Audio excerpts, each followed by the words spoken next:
BSc Food and Nutrition లో university first rank, second rank, third rank. Sun international, Visakhapatnam, Hyderabad. నమస్తే, welcome to Telugu one news. నేను రూపానాథెళ్ళ. తెలుగు రాష్ట్రాల అభివృద్ధికి చంద్రబాబు మార్గదర్శకత్వమే కీలకం. చంద్రబాబు మార్గదర్శకత్వం తెలుగు రాష్ట్రాల ప్రగతి, పురోగతికి ఎంతో కీలకమన్న అభిప్రాయం రెండు తెలుగు రాష్ట్రాల ముఖ్యమంత్రుల భేటీలో వ్యక్తమైంది. చంద్రబాబు దార్శనికత, అనుభవం తెలుగు రాష్ట్రాల అభివృద్ధికి దోహదం చేస్తాయన్న భావన వ్యక్తమైంది.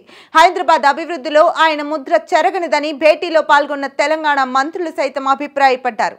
కీలక ప్రాజెక్టులపై పరస్పర సహకారం అత్యంత అవసరమని, అందుకు చంద్రబాబు చొరవ తీసుకోవాలని కోరారు. చంద్రబాబుతో ప్రగతి భవన్ లో జరిగిన భేటీపై రేవంత్ సంతృప్తి, సంతోషం వ్యక్తం చేశారు.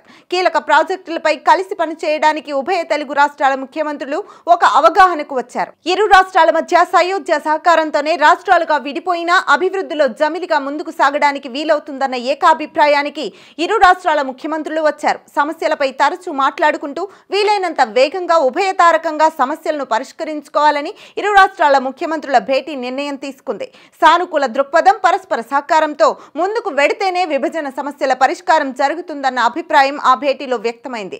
ఆంధ్రప్రదేశ్, తెలంగాణ మధ్య పెండింగ్ లో ఉన్న విభజన అంశాలు, ఇతర సమస్యల పరిష్కారంపై శనివారం అంటే జూలై 6 ఆంధ్రప్రదేశ్ ముఖ్యమంత్రి చంద్రబాబు, తెలంగాణ ముఖ్యమంత్రి రేవంత్ రెడ్డి మధ్య హైదరాబాద్ లో చర్చలు జరిగిన సంగతి తెలిసిందే.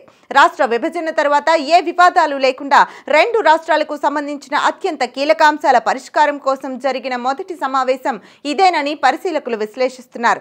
రెండు తెలుగు రాష్ట్రాల మీదుగా వెళ్లే వివిధ జాతీయ రహదారులు, రైల్వే ప్రాజెక్టులను పరస్పర సహకారంతో వేగంగా పూర్తి చేసుకోవాలని సమావేశంలో నిర్ణయించారు. హైదరాబాద్ అమరావతి మధ్య ప్రతిపాదిత greenfield express highway, bullet train, Hyderabad Bengaluru express way వంటి ప్రాజెక్టులకు భూసేకరణ వేగంగా పూర్తి చేసి వీలైనంత త్వరగా ఆ ప్రాజెక్టులను ఆచరణలోకి తీసుకోవాలన్న అభిప్రాయం సమావేశంలో వ్యక్తమైంది.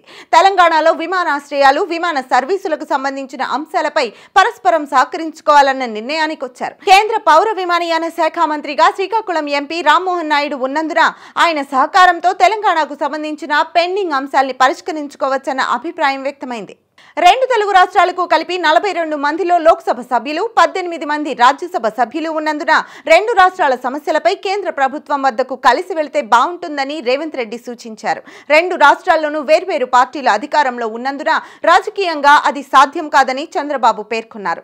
రెండు రాష్ట్ర ప్రభుత్వాల స్థాయిలో కలిసి ప్రయత్నం చేయవచ్చన్నారు. రెండు రాష్ట్రాల అధికారుల కమిటీల మధ్య వీలైనంత తరచుగా సమావేశాలు జరగాలని, అధికారులు పరస్పరం మాట్లాడుకుంటూ అన్ని అంశాలని వేగంగా పరిష్కరించుకోవాలని నిర్ణయించారు. సమావేశం అనంతరం చంద్రబాబు మార్గదర్శకత్వం రెండు తెలుగు రాష్ట్రాల పురోగతి, ప్రగతిని ఎంతగానో దోహదపడుతుందన్న అభిప్రాయం సర్వత్రా వ్యక్తమైంది.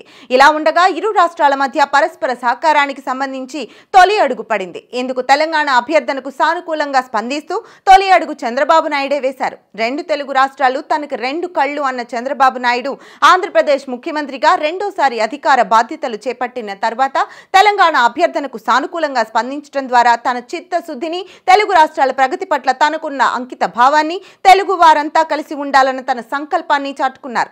ఏపీలో కలిపిన ఏటపాక, పురుషోత్తపట్నం, గుండాల, కన్నాయిగూడెం, పిచ్చుకలపాడు పంచాయతీలను తిరిగి ఇవ్వాలని తెలంగాణ సీఎం రేవంత్ రెడ్డి ప్రతిపాదించారు. అలాగే కృష్ణా జలాల పంపిణీ విషయంలోనూ వివాదాలు లేకుండా కేంద్రంతో మాట్లాడి ఇరు రాష్ట్రాలకు ఆమోదయోగ్యమయ్యే విధంగా పరిష్కరించుకోవాలన్న నిర్ణయానికి వచ్చారు.